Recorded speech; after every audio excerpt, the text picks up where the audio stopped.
Magandang hapon at maligayang pagdating sa Tagalog service ng Grace Fellowship Church Alabang. Ang GFC ay isang simbahang may malayong pamumuno, binubuo ng kapatiran ng Ebanghelyo na may tipanang pamumuhay sa isa't isa sa aming pagsamba sa Diyos, paglago kay Kristo at pagpapahayag ng Kanyang pangalan sa kapangyarihan ng banal na Espiritu.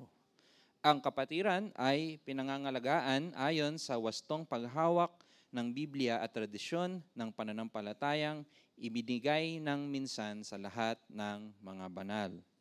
Mababasa po ang aming Statement of Faith sa aming website, gfc.com.ph. Kung kayo po ay bisita at may mga katanungan, mangyari lang po lumapit sa aming reception table katabi ng entrance pagkatapos ng pananambahan.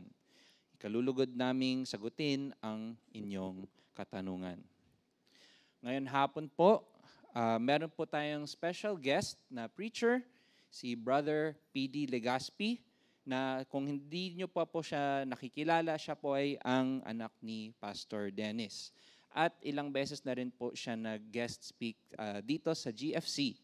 At ngayong hapon, itutuloy niya po ang 2 Corinthians 8, kung saan po tayo iniwan ni Pastor Pedro last week tungkol sa pagbibigay. No? At as always po, dito po sa GFC, ang mga kakantahin po natin na worship songs ay para po ihanda tayo sa ating aaralin. Ang una po, kanta, To God Be the Glory. No? Sabi po, sa Diyos ang papurit, kalwalhatian, dahil minahal tayo ng lubusan, sinugo si Jesus, anak niyang bugtong, upang kaligtas ay ating makamtan. So speaking of pagbibigay, ang Diyos po ang ultimong example. Pangalawang kanta, Thou who was rich beyond all splendor. No? Rich, ang kayamanan ng Diyos, no?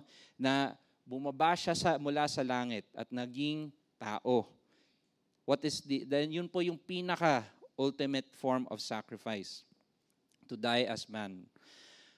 Ang pangatlo pong nating kanta, Great is thy faithfulness, or tunay kang matapat. No? Lahat ng kailangan natin ibinibigay ng Diyos. No? Yun po yung tema din ng ating church camp, ang kanyang providence. No? So habang kinakanta po natin ang mga to, ay isipin natin ang mensahe at i-appreciate at i-worship si God dahil sa kanyang providensya. Tayo po ay tumayo at kumanta.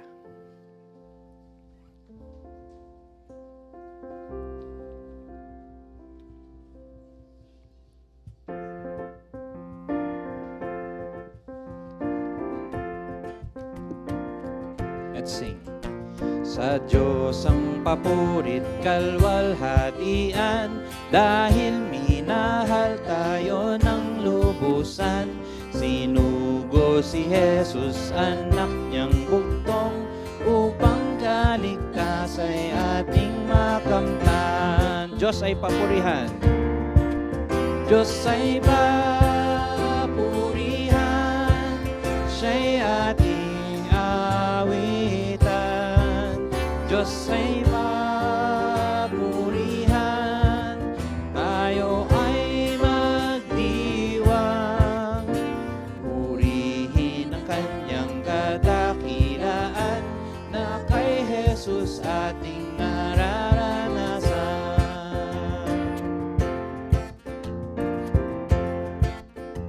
O kaligtasan, o kaligtasan sa dugo ni Jesus, sa bawat manalig pangako ng Diyos, ang mananampalataya ng lubos, patawad kakamtan sa manunubos.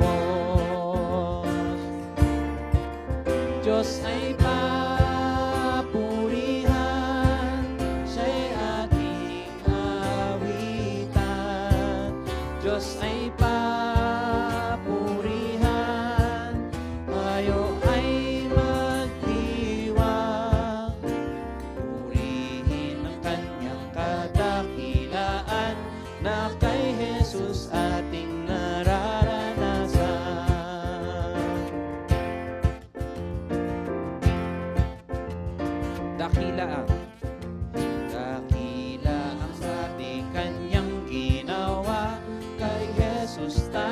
kanyang pinagpala, ngunit mas higit na kamangha-mangha ang mukhaan natin siyang makikita. Diyos ay papurihan, siya'y ating awitan. Diyos ay papurihan, tayo ay magdiwang. Purihin ang kanyang kadakilaan, na kay Jesus ating nararanasan. Isa pa, Diyos ay papurihan. Diyos ay papurihan, siya'y ating awitan. Diyos ay papurihan, tayo ay magdiwang. Purihin ang kanyang kadakilaan, na kay Jesus ating nararanasan.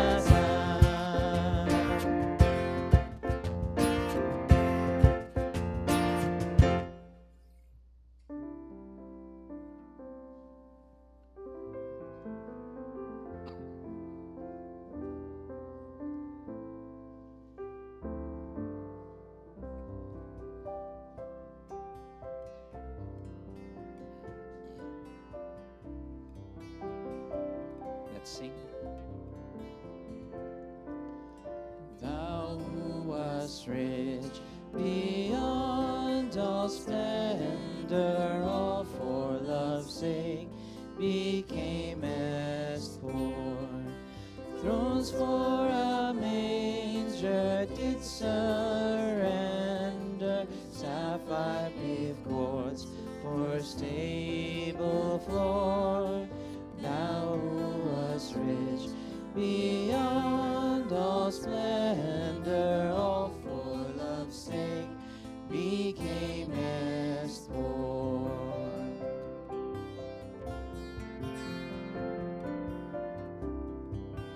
Thou who art God, thou who art God, beyond all praising, all for love's sake became as man, stooping so low, but sinners raising heavenwards by thine eternal plan. Thou who art God, beyond all praising, all for love's sake became as man.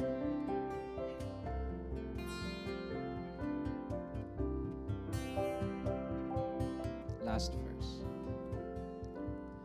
Thou who art love, beyond all telling, Savior and King, we worship thee. Emmanuel, within us dwelling, make us what thou would have us be.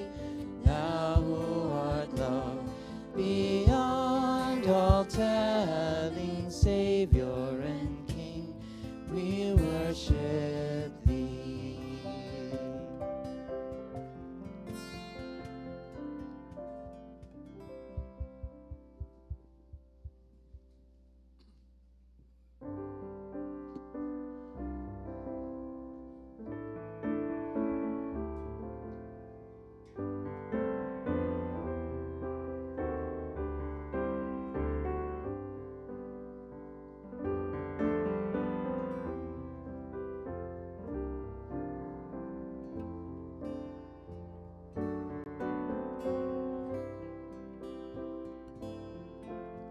Let's sing. Tunay kang matapat, Diyos namit Ama, di nagbabago, di nag-iiba. Mahapon, matanghali, maumaga, sa buong panahon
last verse. Kapatawaran at kapayapaan, mga pangako mong umaakbay, lakas ngayon'y pag-asang sumisilang, ang lahat ng ito'y iyong bigay. Tunay kang matapat, tunay kang matapat, araw-araw aking namamalas ang iyong kabutihang walang kupas. Tunay kang matapat sa paglinang. Manatili pong nakatayo para sa scripture reading.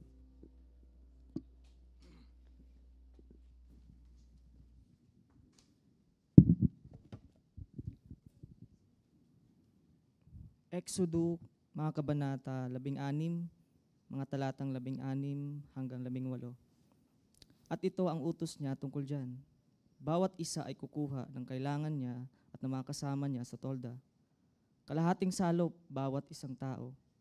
Namulot nga ang mga Israelita. May kumuha ng marami at may kumuha ng kaunti.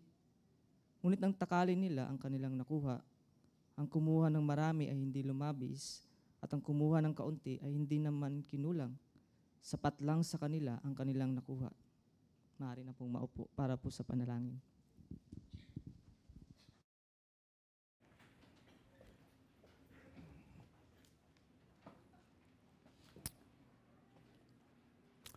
Nalangin po tayo. Panginoong Diyos, nagpapasalamat kami sa araw na ito na kami hinayaan yung sumamba sa inyo. Salamat sa lahat ng mga biyayang binibigay niyo sa amin dito sa church namin, dito sa GFC. At itinataas po namin sa inyo yung lahat ng mga kapatid namin na may mga pinagdadaan ng pagsubok, may mga pinagdadaan ng mga sakit. At pinagdadasal namin, Lord, na sana kayo yung magpakita sa kanila na kayo magpo-provide sa lahat ng kanilang mga pangangailangan, nung klase man yung pangangailangan na yun. Pinagdadasal din namin yung gobyerno ng Pilipinas. Alam niyo naman lahat ng mga problema namin. Alam niyo yung mga leader namin na meron mga mabuti, meron ding medyo mga corrupt. Pinagdadasal namin silang lahat. At ultimately, yung pinagdadasal namin ay maging Kristiyano sila. Dahil alam namin pag nakuha niyo yung puso ng mga leader ng aming bansa, maitutuwid nila lahat ng mga problema na nararanasan namin ngayon. Pinagdadasal namin yung dadaanan naming passage ngayon sa 2 Corinthians.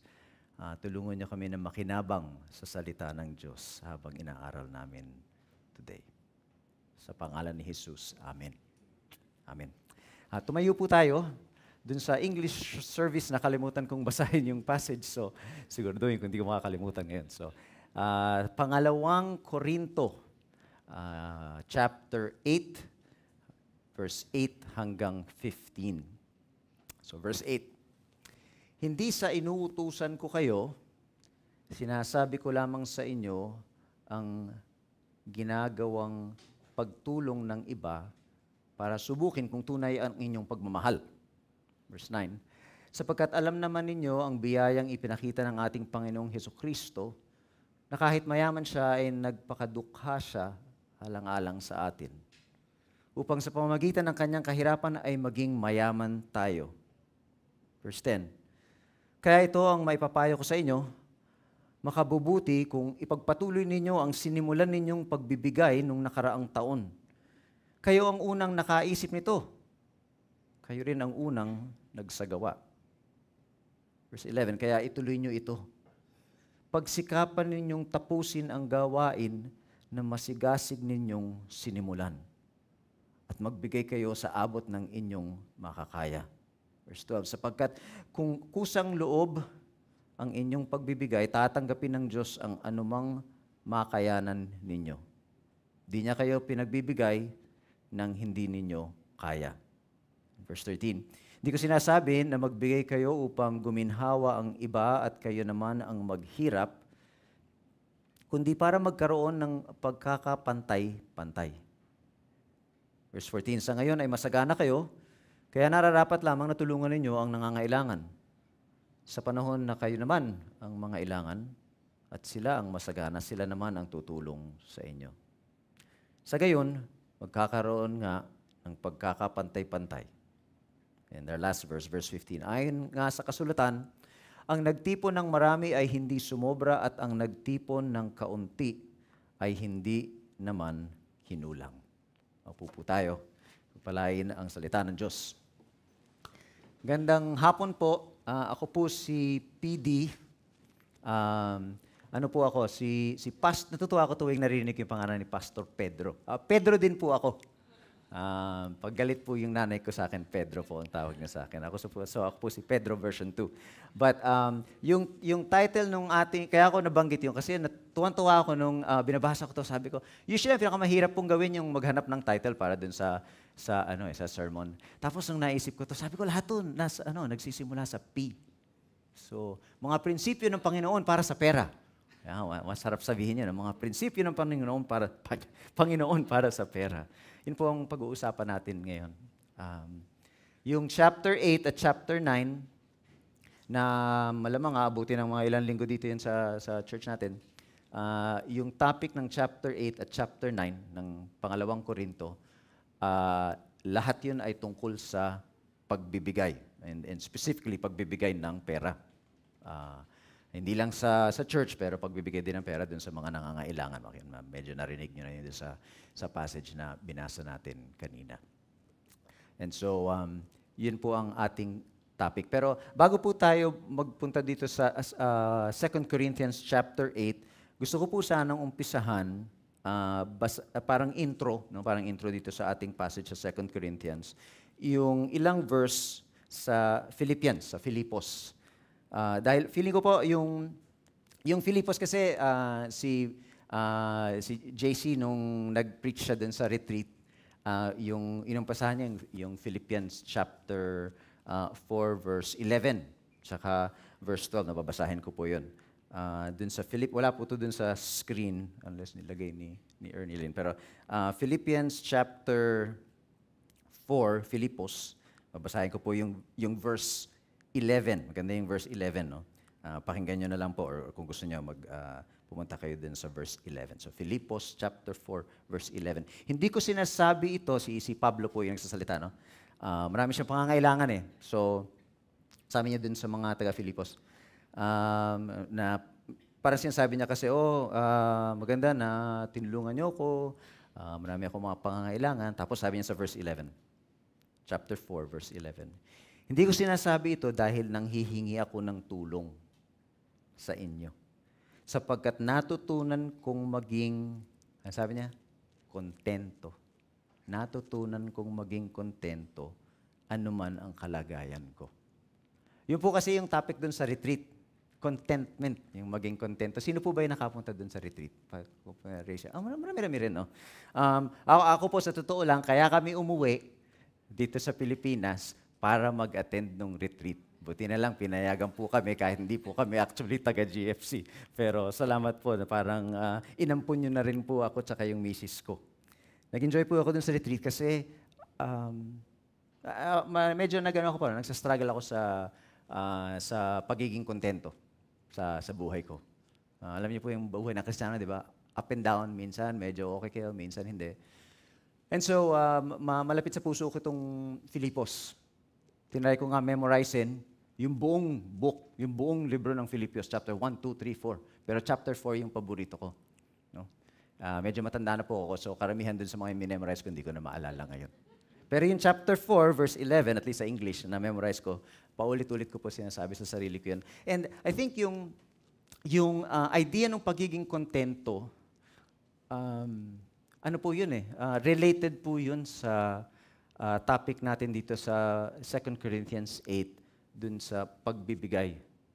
Kasi po, isa dun sa mga napansin ko dito sa Filipos, yung buong chapter 4, kung wala po kayo magawa mamaya, try niyong memorize. Maganda po yung chapter 4. Marami mga magandang verse dyan. Ito yung pinakamaganda, no? yung topic dun sa retreat.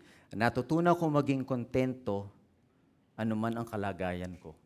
Pero nag-umpisa yung chapter 4 ng Filipos dun sa verse 1, sabi niya, magpakatatag kayo. Kasi parang gano'n yan, di ba? Kung kontento ka, matatag ka. Kahit anong mangyari sa buhay, kontento ka. Tapos, yung mga ibang, yung isa pang sikat na verse dyan sa chapter na yun, yung verse 4, sabi niya, magalak kayo. Ewan ko kung familiar kayo dun sa verse na yun. Dun sa verse 4 sa Filipos, sabi niya, magalak kayo. Tapos inulit niya pa, inuulit ko, magalak kayo. So talagang yung buong chapter 4 ng Filipos na nagkikwento tungkol sa pagiging kontento, sasabihin niya minsan, magpakatatag kayo, minsan magpakagala kayo. Yun yung buong tema. Hanggang dun sa verse 19, na siguro yung iba sa inyo, minemorize nyo na, yung verse 19, siguro yung pinakasikat na verse dyan sa Filipos chapter 4. Babasahin ko po sa Tagalog kasi di ko memorize masyado sa Tagalog. So, ito, sa verse 19, pakinggan nyo na lang. Dahil kayo'y na kay Kristo Jesus, ibinigay sa inyo ng aking Diyos ang lahat ng pangangailangan ninyo mula sa kasaganaan ng kayamanan niya. Masarap pakinggan, di ba? Lalo na pag medyo gipit ka ng konti, hindi mo bayaran yung mga bill sa kuryente o bill sa cellphone, kung ano man, di ba? Sabi ng Bible dito sa verse 19, lahat ng pangangailangan ninyo mula sa kasaganaan niya at kayamanan niya ay ibibigay sa inyo. Pero dun sa buong chapter na yun, na it's all about contentment, no? Yung pagiging kontento, meron siyang isiningit na isang verse na malamang ito yung mga hindi masyadong napapansin ng mga Kristiyano, pero nung minememorize ko to, syempre habang minememorize mo, parang hinihimay-himay mo yung verse, no? Tapos pag makalimutin ka kaparehas ko, kailangan mo i-review ng i-review. So lalo mong naiintindihan yung verse. Pero dun sa verse 17, so it's all about contentment. Nagkakwento si Pablo na, kailangan maging kontento kayo. Huwag kayo mag-alala. Ibigay ng Diyos ko ano yung pangangailangan nyo. Magpakatatag kayo sa verse 1. Ito sabi niya sa verse 17, siningit niya. Siningit niya itong verse na to dun sa buong tema nung ika-4 na chapter sa Philippians. Sabi niya sa verse 17, Philippians chapter 4. Sinasabi ko ito, sabi niya dun sa mga Philippians na tumutulang sa kanya, sabi niya dun sa mga Philippians, alam nyo, sa verse 17, sinasabi ko ito, hindi dahil gusto kong makatanggap uli ng tulong mula sa inyo, kundi dahil gusto kong makatanggap kayo ng mga gantimpala dahil sa kagandahang loob ninyo. So eto si Paul, siya yung nangangailangan, tinutulungan siya ng mga Philippians, ng mga taga-Filipos. Tapos sabi niya dun sa mga Philippians, alam nyo, hindi naman sa nanghihingila ako ng pera. Actually, ang gusto ko talaga, makatanggap kayo ng gantimpala dahil sa kagandahang loob na ipinapakita niyo sa akin. So, pag binasa natin yun, parang lumalabas na si Pablo, kaya natutunan niya maging kontento. Kasi imbis na iniisip niya lang yung sarili niya at saka yung mga pangangailangan niya, iniisip niya pa yung mga Philippians. So, tinatanggal niya yung attention sa sarili niya, tapos tinatry niyang isipin kung paano makikinabang yung ibang tao, kung ano yung ikabubuti para dun sa ibang tao. Sabi niya, gusto ko kasi magkaroon kayo ng gantimpala dahil sa kagandahang loob ninyo. Yun po yung susi sa pagiging kontento.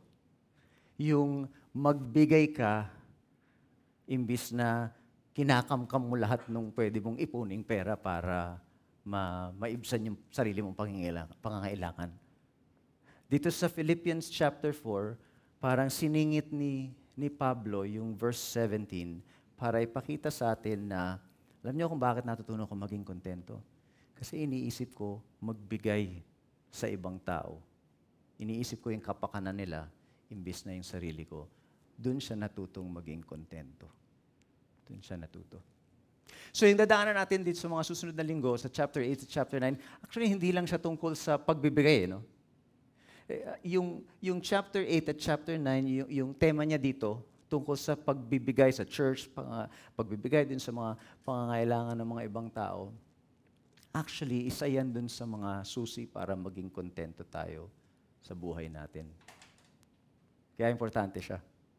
Sino ba naman yung ayaw maging kontento? Di ba? Kasi pag kontento ka, kahit maliit yung kinikita mo, nagagala ka. Kung medyo malaki yung kinikita mo, nagagala ka pa rin. Pero, hindi kayo yung tipong nag-aalala na baka mawala to. Yun ang mahirap pag may pera kayo, marami lumalapit sa'yo, tapos nawawala ka agad yung pera. Merong verse na gano'n di ba? Parang sinasabi niya na, yung pera parang ano yan, parang ibon na bigla na lang lilipad. Tapos, mawala na.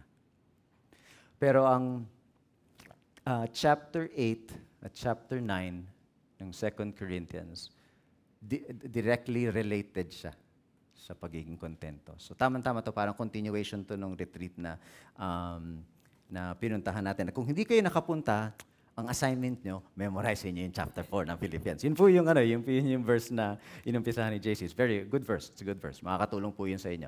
Ako nakatulong po ng husto sa akin yun. At huwag niyo sabihin na mahina na kasi yung memory ko, matanda na ako. Okay lang po yun. Pag mas mahina yung memory nyo, mas maganda.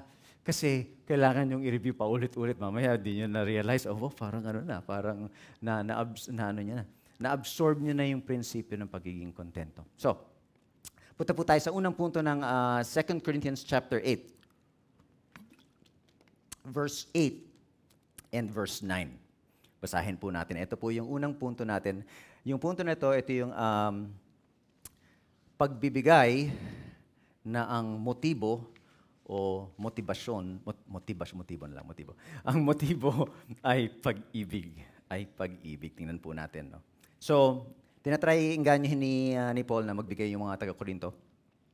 Tapos, sabi niya dun sa yung message last Sunday ni Pastor Pedro, na yung mga, sabi niya, kayo mga Korinto, dapat magbigay kayo. Tingnan mo yung mga taga-Macedonia, grabe, hirap na nga sila. Tapos, nagmamakaawas pa silang magbigay.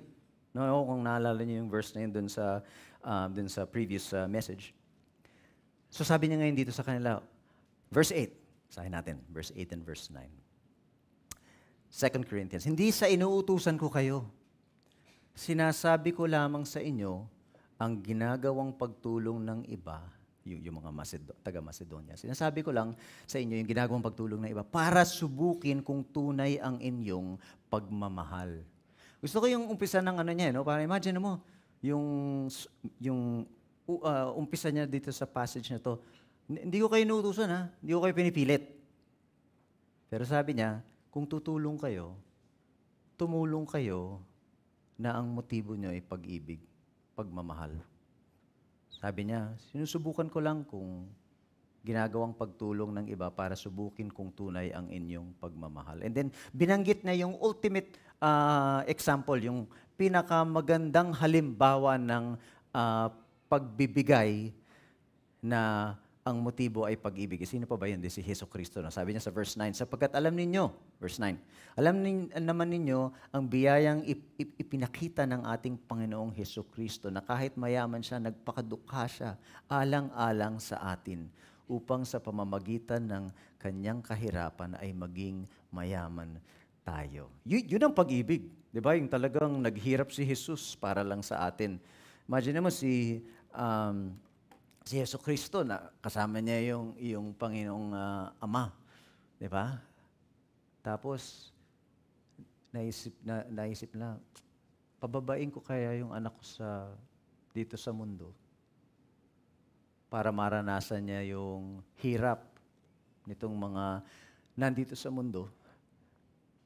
Grabe yung pinanggalingan niya, no? Kung isipin niyo, pinakamayamang tao sa mundo natin ngayon, si Elon Musk, or yung pangalawa, si Larry Ellison, no? Kahit isipin niyo yung mga pinakamayamang, isipin niyo yung mga yun, kung sabihin la, punta kaya ako sa Pilipinas, tapos pupunta ako sa pinakamahirap na lugar dito sa Maynila, para lang maranasan ko yung ginagawa nila. Yun ang pag-ibig, di ba? Yung nagsasakripisyo ka. Ang motibo mo ay pagmamahal, pagsasakripisyo. So, sa unang dalawang verse natin dito sa 2 Corinthians 8, nakita natin na kung magbibigay tayo, dapat yung yung motibo natin ay pag-ibig. Yung verse 1 Corinthians chapter 13, wala din yata dun sa slide natin, no? Pero ito yung verse sa 1 Corinthians 13, yung love is patient, love is kind, sure familiar kayo dun sa verse na yun. Pero yung ito yung nag-umpisa yung verse na yun dun sa 1 Corinthians 13. Kung gusto nyong tingnan sa Biblia ninyo, babasahin natin. No? 1 Corinthians 13, basahin ko yung verse 1. Magandang illustration ng pagbibigay na ang motibo mo pag-ibig. Sabi niya 1 Corinthians 13, kung makapagsalita ka man ako sa iba't ibang wika ng mga tao, o ng mga anghel, ngunit wala naman akong pag-ibig, para lamang akong batingaw na umaalingaw-ngaw o pompyang na tumatagingting, parang noisy gong, na parang puro ingay lang yan. Kung dami kang mga ginagawa para sa Diyos pero walang pag-ibig. Verse 2, kung may kakayahan man akong magpropesya, kaya mag-preach, at umunawa sa lahat ng mga hiwaga at lahat ng kaalaman. At kung mayroon man akong pananampalatayang kayang maglipat ng bundok, alam niyo yan, di ba? You can move a mountain, faith that moves mountains. Pananampalatayang kayang maglipat ng mga bundok. Ngunit wala naman akong pag-ibig, wala akong kabuluhan. Verse 3, ito yung maganda. At kahit ipamigay ko ang lahat ng aking ari-arian, eto na yung nagbibigay, pagbibigay. Kahit ipamigay ko pa lahat ng ari-arian at ialay pati ang aking katawan para sunugin, kung wala naman akong pag-ibig, wala pa rin akong mapapala. Maganda yung sinabi niya dun sa 1 Corinthians 13. Ang pag-ibig, hindi pwedeng ginagawa mo lang na panlabas. Ang sinasabi niya, kung hindi mo ginagawa dahil minamahal mo yung mga taong pinagbibigyan mo, wag na lang. Walang saysay yun. Ano yung sinabi niyang verse? Parang wala kang mapapala. Okay, Tagalog Sa English, hindi ko alam kung anong translation niya, pero wala kang mapapala. Huwag ka na lang magbigay. And it doesn't matter, no? Kahit malaki yung binibigay o maliit yung binibigay mo, kung hindi maganda yung motibo mo, huwag na lang. Huwag ka na magbigay. Dahil hindi yun ang klase ng pagbibigay na gusto ng Panginoon. So yun ang unang prinsipyo natin. Kung magbibigay ka din lang sa Panginoon, kailangan tama yung puso mo. Kailangan ang motibo mo ay pag-ibig. Pangalawang punto natin. Magbigay na may layuning tapusin ang sinimulan. May layuning tapusin ang sinimulan. Itong mga taga-Korinto kasi, parang isang taon na nilang parang pinaplano na magbigay. At pag binasa na po natin yung verse 10 at verse 11, makikita natin na parang alam mo yun, nag-pledge na, sige, Brother George, magbibigay ako para sa church. Tapos, isang taon na, wala pa namang binibigay, puro lang pala salita. Basahin po natin. Layuning tapusin ang sinimulan. Yun yung pangalawang prinsipyo. Verse 10. Kaya itong mapapayo ko sa inyo. Sabi niya sa verse 10. Makabubuti kung ipagpatuloy niyo ang sinimulan niyong pagbibigay nung nakaraang taon. So, 1 year na, no? 1 year na. Kayo ang unang nakaisip nito at kayo rin ang unang nagsagawa. So, parang sila yung promotor, no? Sila yung parang, magdonasyon tayo, mag-ipon tayo ng pera, tapos bigyan natin dun sa ginagawa ni Paul. Sa taon lang naisip yun. Tapos verse 11, kaya ituloy ninyo ito, pagsikapan ninyong tapusin ang gawain na masigasig ninyong sinimulan at magbigay kayo abot sa inyong makakaya, ayon sa inyong makakaya. Tapusin nyo. Magbigay na may layuning tapusin ang sinimulan. Simple lang naman yun, di ba? Sinasabi niya na, ayoko nung mga yung puro salita lang. Gusto ko pag meron kang sinabi, gawin mo, tapusin mo. Pag meron kang sinabing, ito, iaalay ko sa Panginoon, tapusin mo yun. Huwag tayong basta-basta magsasabi kung wala tayong intensyon na tapusin. At kaya maganda yun, kasi yung naisip ko na verse nung narinig ko yung verse na to na sabi niya, tapusin niyo yung inumpisahan ninyo. Naisip ko si Paul. Si Pablo, siguro familiar kayo dito sa verse na to, sa pangalawang Timoteo, chapter 4, verse 7. Dito sabi niya, verse 7, puspusan akong nakipaglaban sa paligsahan. Lapit na mamatay si Pablo dito, no? Puspusan akong nakipaglaban sa paligsahan. Natapos ko ang dapat kong takbuhin. Nanatili akong tapat sa pananampalataya. So ganoon ang buhay Kristiyano, di ba? Hindi lang sa pagbigay ng pagbigay ng pera. Hindi masaya yung Diyos dun sa mga nag-uumpisa tapos di nila tinatapos. Alam natin yun, no? Sa Biblia, paulit-ulit na sinasabi ng Panginoon na kung totoo kang Kristiyano, magtatapos ka. Parang si Pablo. Sabi niya, nung malapit na siyang mamatay, natapos ko ang dapat kong takbuhin. So yung prinsipyo ng pagbigay ng pera, na pag meron kang sinabi mo, sige, magbibigay ako. Hindi pwedeng puro salita lang. Kung magsasabi ka ng gano'n, kailangan tapusin mo. Yun yung pangalawang prinsipyo. No? Magbigay na may layuning tapusin ang sinimulan. Kagaya ni Pablo nung malapit na siyang mamatay. Ako kung ilan sa inyo yung nakikinig kay John MacArthur kanina, nagising ako na maaga, hindi ako makatulog usually. Mga alas 3 pa lang gising na ako, so inabot ko yung memorial service niya. Ewan ko kung familiar kayo sa kanya. Nung una pa lang ako naging Kristiyano, siguro mga 1980s, 85, no? Bata pa si MacArthur nun. Nasa cassette tape pa yung mga sermon niya. Tapos si Daddy kasi maraming mga stock doon sa bahay ng mga tapes. So yun yung una kong exposure sa mga sermon niya. And tagal na yun, 1985. So ilang taon na yun? Ano ba ngayon? 25? So 30 plus years sa pinapakinggan ko siya. And maraming mga malungkot man aminin, sa simbahan maraming mga tao na hindi nagtatapos ng mahusay. Medyo nagkakaroon ng mga skandalo, tapos natatanggal sa ministry yung iba. Yung iba naman, kala mo nagtapos ng maayos, tapos nung patay na, tsaka pa na-discover na meron siyang mga kalokohang ginagawa, may mga kasalanan. Ang gusto ng Diyos sa atin, di lamang sa pagbibigay ng pera para sa mga nangangailangan, na pag meron tayong pinangako, tapusin natin. Pero sa buhay Kristiyano, no, in general, sa kabuuan ng pagka-Kristiyano, yun ang laging sinasabi ng Diyos. Magtapos tayo nitong ating ng inilagay sa ating buhay para ating, sabi nga ni Paul dito, no, natapos ko ang dapat kong takbuhin. I finished the race. I finished the course. So unang prinsipyo, no, magbigay na ang motibo ay pag-ibig. Pangalawang prinsipyo, magbigay na ang layunin ay tapusin ang inumpisahan. Tapusin ang inumpisahan. Pangatlong prinsipyo, magbigay ayon sa kakayahan. Actually, medyo, medyo siningit niya dun sa last part nung verse 11. Magbigay kayo abot sa inyong makakaya. Verse 12, 2 Corinthians chapter 8. Sapagkat kung kusang loob ang inyong pagbibigay, tatanggapin ng Diyos ang anumang makakayanan ninyo. Hindi niya kayo pinagbibigay ng hindi ninyo kaya. Hindi niya kayo pinagbibigay ng hindi ninyo kaya. Magbigay ayon sa kakayahan. Okay din yan, di ba? Masarap pakinggan yan. Kasi minsan nagigilty ka, parang feeling mo, naku, si ganito, laki nung binigay dun sa church. Ako, ito lang yun, kaya ko.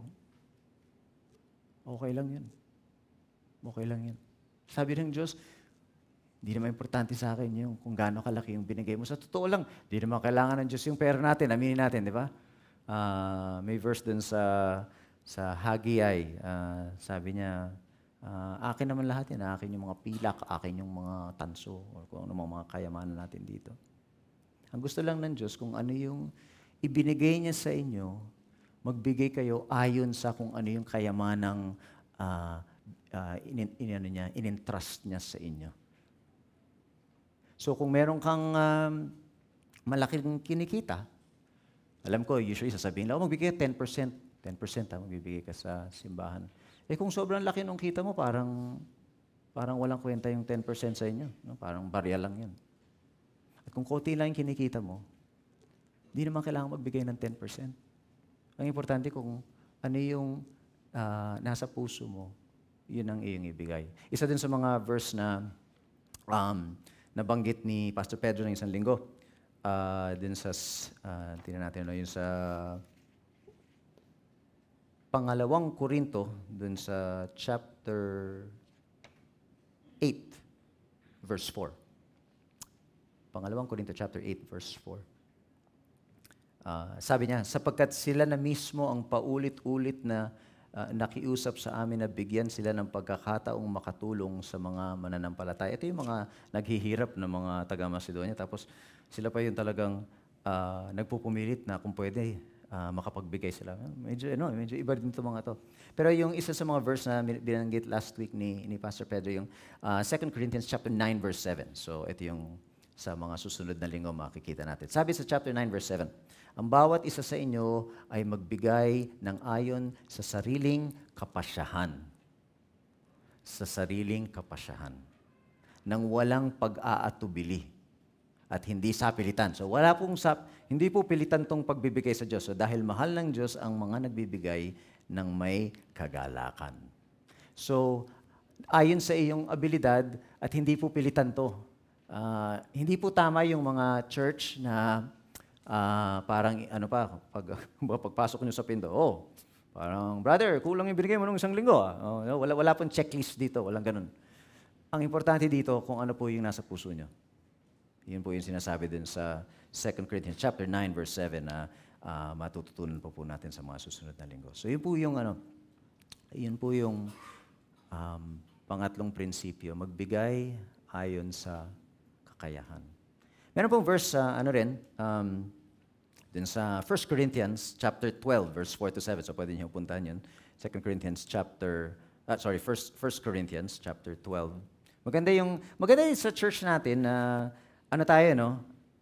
verse by verse, book by book. So maganda na daanan natin yung 1 Corinthians, ngayon nasa 2 Corinthians tayo. So pag binalikan mo ngayon yung unang Korinto, at basahin mo yung mga verse doon, pero medyo mas natin, di ba? Medyo mas naiintindihan natin. Pero tingnan natin yung 1 Corinthians chapter 12, verse 4 hanggang 7. Ewan ko kung nasa sa screen niya, pero basahin ko. 1 Corinthians chapter 12, verse 4 to 7. May iba't iba tayong kaloob, ngunit iisa lamang ang Espiritong pinagmulan nito. May iba't ibang paraan ng paglilingkod, ngunit iisa lamang ang Panginoong pinaglilingkuran natin. Mayroong iba't ibang mga kakayahan upang magsagawa ng paglilingkod, ngunit iisa lamang ang Diyos na nagbibigay ng lahat ng mga kakayahang ito. Ewan ko kung naaalala nyo, sa 1 Corinthians 12, spiritual gifts. Ito yung topic, no? So may mga parang sinasabi niya, may iba-iba tayong mga gift na pinagkaloob sa atin ng Diyos. Pero sabi sa 1 Corinthians chapter 12, verse 7. Ganda to. Sabi niya, verse 7. May mga kakayahang ipinagkaloob sa bawat isa sa atin na nagpapakita na nasa atin ang Espiritu. Sabi niya, may mga kakayahang ipinagkaloob sa bawat isa. So iba-iba yung mga spiritual gifts, pero may ipinagkaloob ang Panginoon sa bawat isa. So meron tayong kanya-kanyang mga abilidad pagdating sa pagbigay. Just like spiritual gifts, bawat isa sa atin binigyan. Natulungan ako nung verse na yun eh. Natulungan ako kasi na-realize ko na minsan naiingit din ako, no? Kaya kailangan ko pumunta dun sa retreat, para matutunan ko yung pagiging content. Minsan naiingit ako dun sa mga kasamahan ko sa opisina kasi yung mga iba, laki-laki na kinikita, hindi naman ganun kagaling. Parang kung tingnan mo, parang kung sino-sino, wala namang masyadong alam. Tapos ang laki nung kinikita nila kumpara sa akin. Ba't ganun? Ba't naman ganun na mas maliit yung kinikita ko? Pakiramdam ko naman mas mahusay ako. Pero nung naisip ko tong verse na to, parang sinasabi ng Diyos, Kung ano man yung estado mo sa buhay, medyo maliit lang kinikita mo, o medyo malaki, isipin mo, yung Diyos ang nagkaloob sa atin nun sa bawat isa. So parang sinasabi mo, hindi ka kontento kapag yung abilidad mo para magbigay, hindi pareho ng isang tao. Hindi pareho. Maganda yung prinsipyo na yun. Maganda yung prinsipyo na ayon sa kakayahan kasi parang napapaalalahanan tayo na iba-iba yung kakayahan natin. Meron mga tao dito sa church natin, medyo maraming pera. No? Hindi ibig sabihin nun na mas magaling sila o mas biniyayaan sila dun sa tao na medyo sakto lang yung kinikita. Diyos ang nag-desisyon na gano'n yung maging kalagayan natin sa buhay. Hindi po natin sinasabi na hindi kayo pwedeng magsumikap. No? In fact, sabi ng Bible, kailangan magsumikap tayo ng husto. Pero kailangan din natin tanggapin na iba-iba yung estado natin sa buhay. Kailangan natin tanggapin yun at magalak. Sabi nga sa Philippians chapter 4, para kung meron ka mang ganito kadaming pera, makapagbigay ka ayon dun sa iyong kakayahan. So, unang prinsipyo, magbigay na ang motibo ay pag-ibig. Pangalawang prinsipyo, magbigay na ang layunin ay tapusin ang sinimulan. Pangatlong prinsipyo, magbigay ayon sa kakayahan. Pang-apat na prinsipyo, ito po yung paborito ko. So baka medyo matagalan tayo dito kung umpisahan natin. Pang-apat na punto. Ito yung 2 Corinthians chapter 12, verse 9. Hindi pala yung verse ko. 2 Corinthians chapter 8, verse 13. Verse 13. Pangalawang punto, magbigay ayon sa plano ng Panginoon para sa pagkakapantay-pantay. Basahin po natin verse 13. Hindi ko sinasabi na magbigay kayo upang guminhawa ang iba at kayo naman ang maghirap, kundi para magkaroon ng pagkakapantay-pantay. Kasi baka iniisip ng iba, magbibigay ako dun sa nangangailangan? Para naman ako yung pinapahirapan mo, tapos yung isa biglang maginhawa yung buhay niya. Hindi naman yata tama yun. So parang sinasabi ni Pablo rito, hindi ko sinasabi na magbigay kayo upang guminhawa yung iba tapos kayo mahirapan. No? Kundi para magkaroon ng pagkakapantay-pantay. Basahin po natin verse 14. Sa ngayon ay masagana kayo, kaya nararapat lamang na tulungan ninyo ang nangangailangan. Sa panahon na kayo naman ang mangangailangan, at sila ang masagana, sila naman ang tutulong sa inyo. Sa gayon, magkakaroon nga ng pagkakapantay-pantay. Gusto ko yung Tagalog, paulit-ulit lagi yung Tagalog. Paulit-ulit. At Tagalog, pag binasa mo, talagang parang makukuha mo yung gusto niyang sabihin. Kailangan magkaroon ng pagkakapantay-pantay. Ano yung pagkakapantay-pantay? No? Equality sa English. No? Hindi po sinasabi niyan na lahat po tayo, pare-pareho dapat ang kitain natin. Alam natin yan kasi kakasabi nga lang yung binasa natin dun sa 1 Corinthians 9, di ba?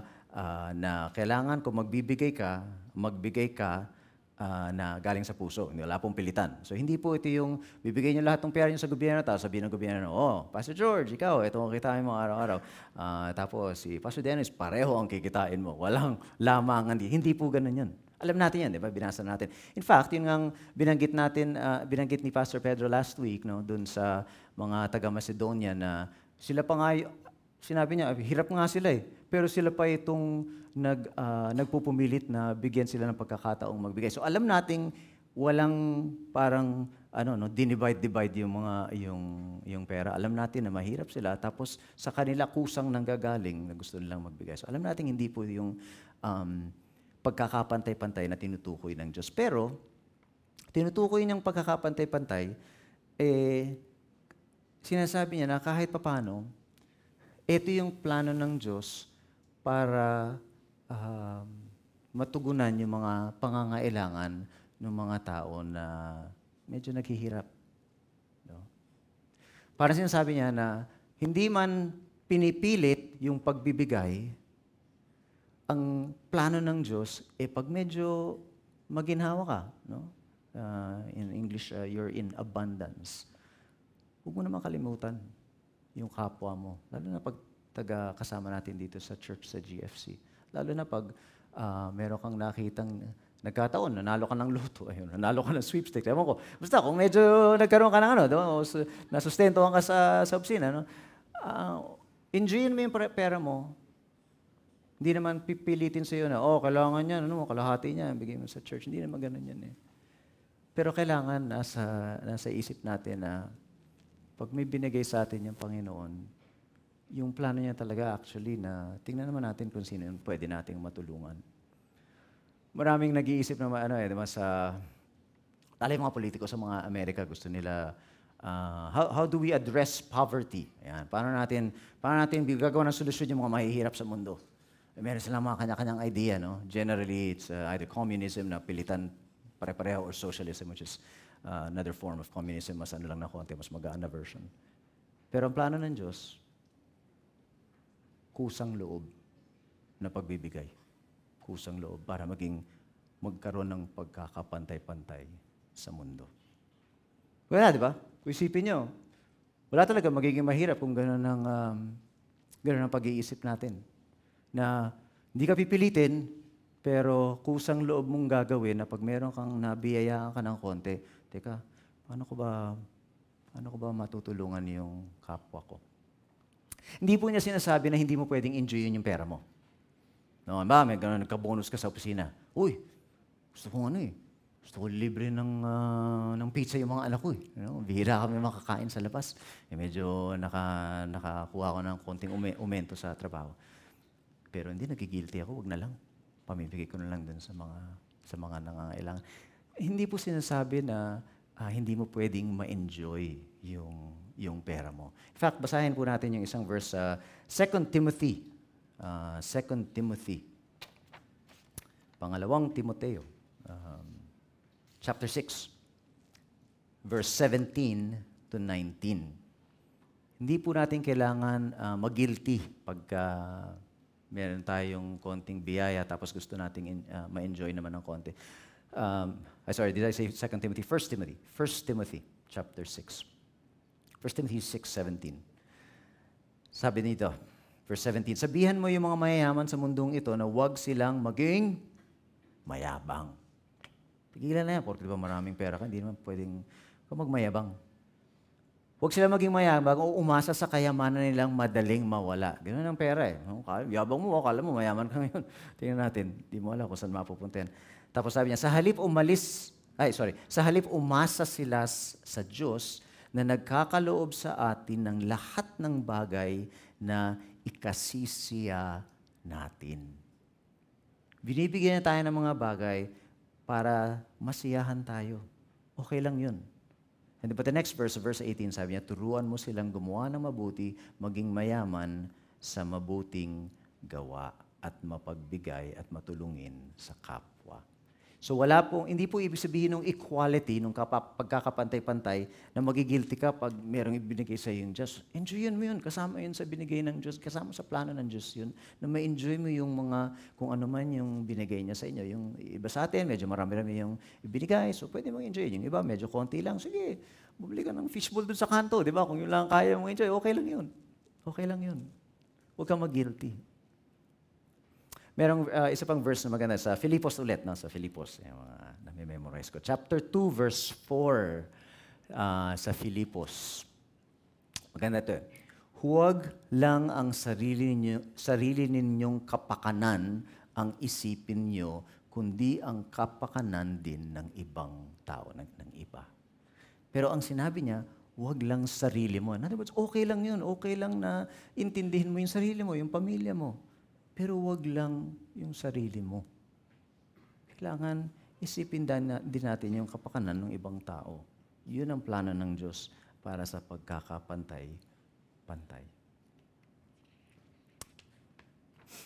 So yun yung pang-apat na prinsipyo. Unang prinsipyo, magbigay ang motibo ay pag-ibig. Pangalawang punto na magbigay na ang layunin ay tapusin ang sinimulan.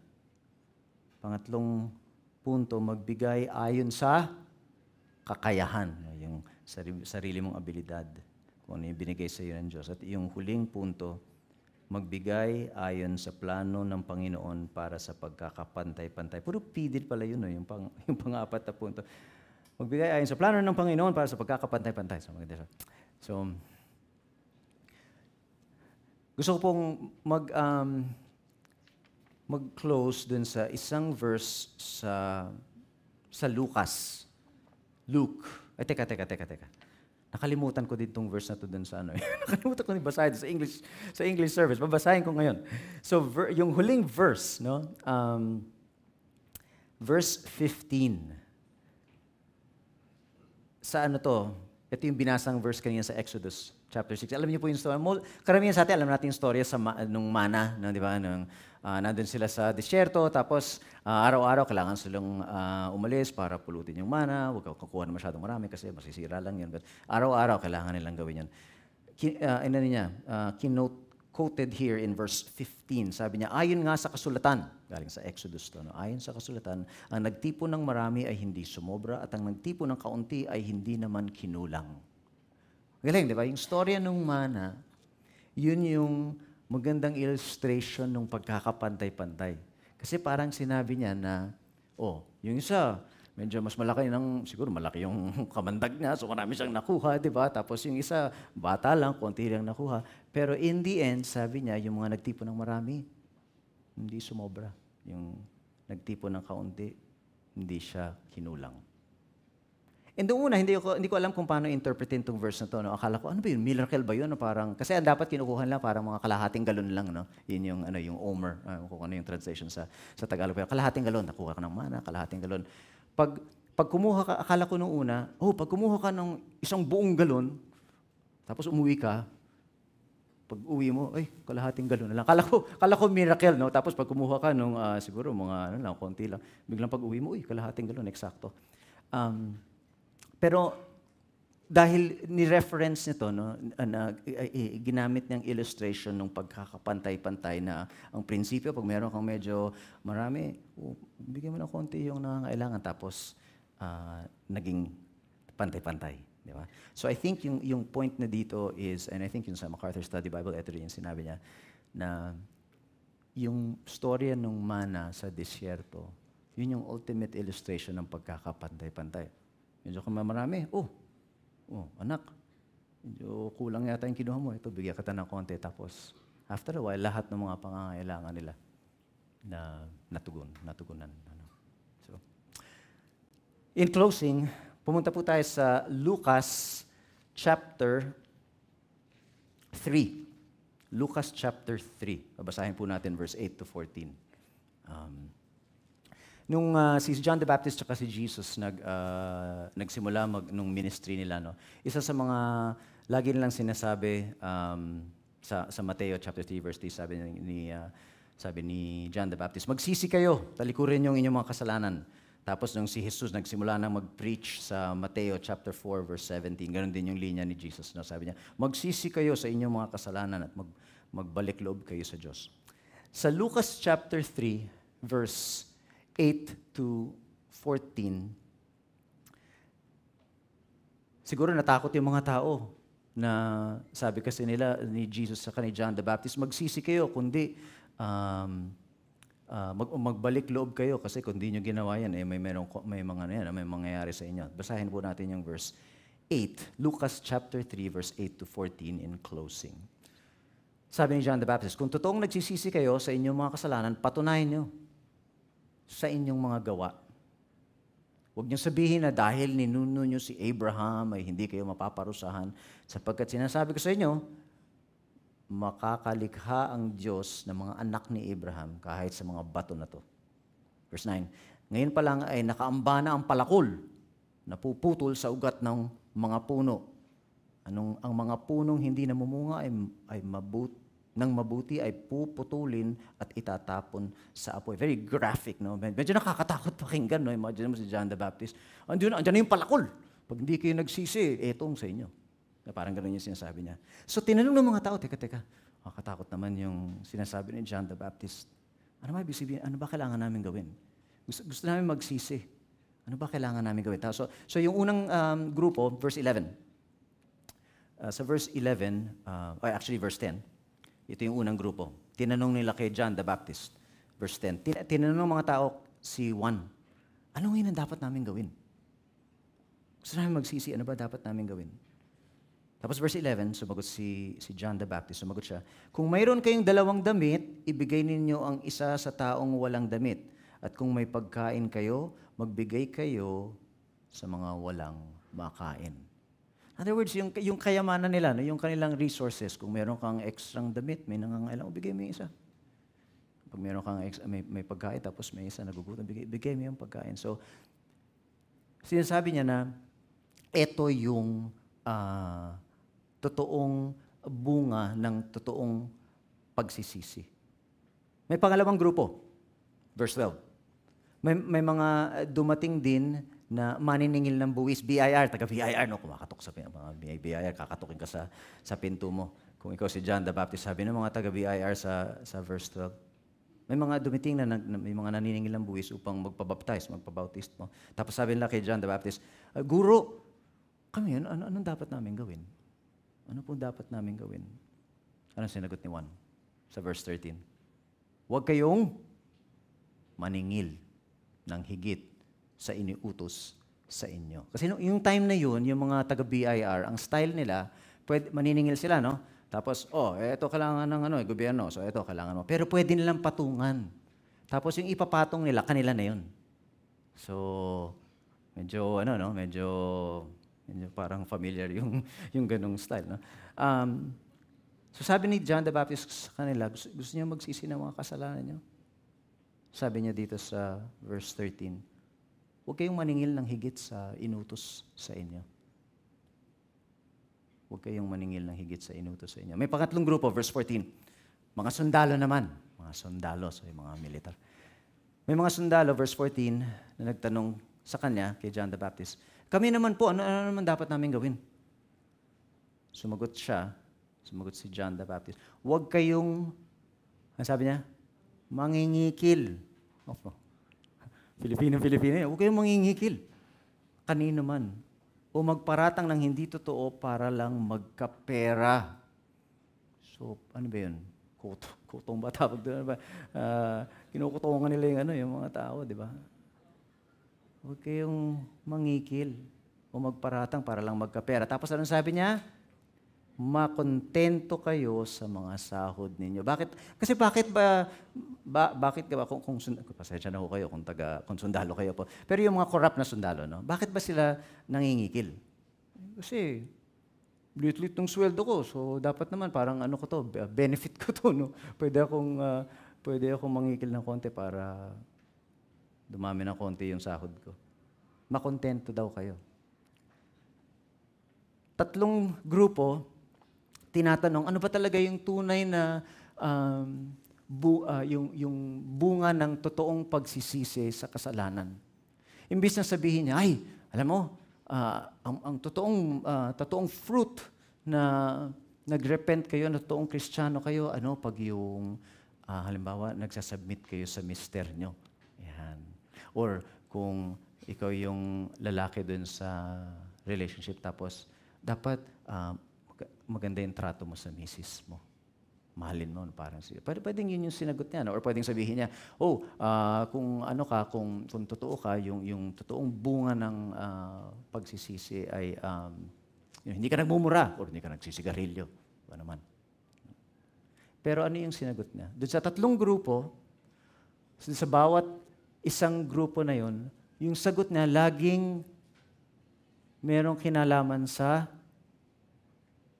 pera. Kung meron kang konting extrang damit, extrang pagkain, extrang kotse, kung may nangangailangan, di ba? Share ka, pamigay mo. Kung taga-BIR ka, di ba? Huwag ka maniningil ng over dun sa kailangan mong singilin. O kung sundalo ka, huwag ka mangingikil. Porkit ba meron kang baril, hindi naman tama yun, nahihingan mo ng pera yung mga tao. Lahat umiikot sa pera. Parang sinasabi niya na yung mga titingnan natin sa mga susunod na linggo, sa chapter 8 at chapter 9 na patungkol sa pagbibigay ng pera, mga prinsipyo ng Panginoon para sa pagbibigay ng pera. Importante po yun. Para sinasabi niya na kung totoong Kristiyano ka, lalabas at lalabas yung pagka-Kristiyano mo sa kung paano ka magbigay ng pera sa ibang tao. Kung paano ka tumulong sa mga nangangailangan. Yun po yung titingnan natin na inumpisahan ni Pastor Pedro last week, and I assume siguro mga isang buwan o baka 2 buwan pa bago natin matapos in chapter 9. Yun po yung dapat nating isipin. Hindi po to yung siguro yung mga elders gusto na naman ng pera kasi gusto nila siguro pagandahin yung simbahan natin. Hindi po yun. Yung pagbibigay po, bukod sa bahagi ng pagka-Kristiyano natin, isa yun sa pinaka-obvious na ebidensya ng tunay na pagsisisi. At hindi po pilitan. Kung magbibigay kayo, kailangan galing sa puso, kailangan galing sa pagmamahal para sa mga taong gusto niyang tulungan. Kailangan pag meron po tayong sinabi, tapusin po natin. Kailangan po, kung magbibigay tayo, kung ayon sa ating kakayahan na biniyaya sa atin ng Panginoon. Tapos tanggapin po natin na yung Diyos, merong mga inilagay yung Diyos sa ganitong estado na medyo simple lang yung buhay. Merong mga inilagay yung Diyos, inangat niya. Pero Diyos po ang nagdidesisyon nun. Magtrabaho tayo ng gusto para pwede tayong umasenso. Pero kailangan natin tanggapin na ang Diyos ang nagdidesisyon kung ano yung magiging estado natin sa buhay. Pagbibigay. Yan po ang ating titingnan sa mga susunod na linggo. Tingnan po natin at magpasalamat sa Panginoon para sa mga ibinigay niya sa atin. Manalangin po tayo. Thank you, God, na pinaalala niyo sa amin dito sa chapter 8 ng 2 Corinthians. Kayo naman ang nag-aari ng lahat ng bagay dito sa mundo na to, pero binigyan niyo kami ng pagkakataon na hindi pilitan. Ngunit, binigyan niyo kami ng pagkakataon na i-manage yung mga kayamanan, yung mga resources na ibinigay niyo sa amin para kayo ang mabigyan ng kaluwalhatian, that your name would be glorified. Salamat po sa Panginoong Hesus. Pinapanalangin namin ito. Amen. Amen.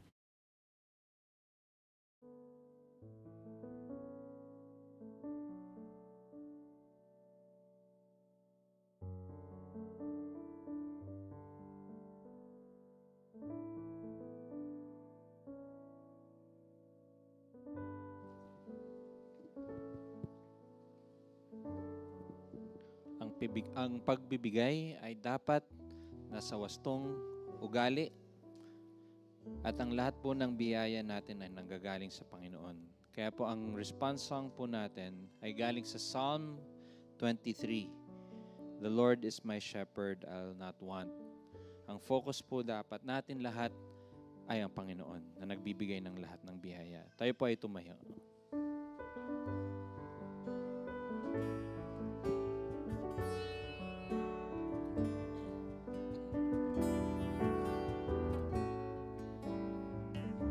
The Lord's my shepherd.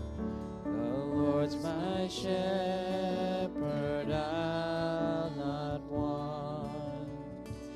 He makes me lie in pastures green. He leads me by the still, still waters. His goodness restores my soul. I will trust, and I will trust in you alone, and I will trust in you alone, for your endless mercy follows me, your goodness will lead guides my ways. He guides my ways in righteousness, and He anoints my head with oil, and my cup it overflows with joy. I feast on His pure delights. I will trust, and I will trust in You alone, and I will trust in You alone. For Your endless mercy follows me, Your goodness will lead me home. Let's sing the last verse. And lo, I walk the darkest path, I will not fear the evil one, for You are with me, and Your rod and staff are the comfort I need to know. I will trust, and I will trust in You alone, and I will trust in You alone. For Your endless mercy follows me, Your goodness will lead me. Isa pa po, I will trust, and I will trust in You alone, and I will trust in You alone. For Your endless mercy follows me, Your goodness will lead me home. For Your endless mercy, for Your endless mercy follows me, Your goodness will lead me home.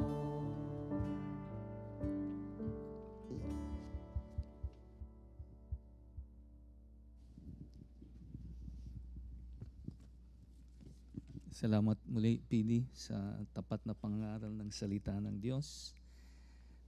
Bago po ibigay ko sa inyo ang ating benediction, ay may ilang announcements lang po tayo. Una, sa Tagalog Online Bible Study, itong Huwebes, Agosto 28, sa alas 8 ng gabi, no, yung ating session 4 na. Ang title po niyan ay Ang Kasalanan ng Pagmamataas o yung Sin of Pride. Ito yung series natin sa mga kasalanang tila katanggap-tanggap. Ito ay inangkat sa aklat ng Respectable Sins ni Jerry Bridges. And then yung ating Women of Grace, itong darating na Sabado, August 30, alas 9 ng umaga dito sa GFC Center. Session 4 na rin. Ang title ay From Trial to Triumph. At ito ay dun din sa serya nila entitled Behind the Crown, Esther's Story. Kaya kung maaari po ay imbitahan natin yung ating mga kapamilya na kababaihan, pati na rin po yung mga kaibigan natin. At yung Youth Bible Study, magre-resume na po tayo this coming Saturday, ulit Agosto 30 at alas 3 naman ng hapon yan. Dito yan sa GFC Center. Ang ating benediction verses ay may kita sa unang Tesalonica, chapter 5, verse 23 to 24. Pakabanalin nawa kayong lubos mismo ng Diyos ng kapayapaan, at ang inyong espiritu at kaluluwa at katawan ay ingatang buo na walang kapintasan sa pagdating ng ating Panginoong Hesukristo. Tapat ang sa inyo'y tumatawag, nagagawa rin naman ito. Have a blessed day, everyone. Glory be to the Father, and to the Son,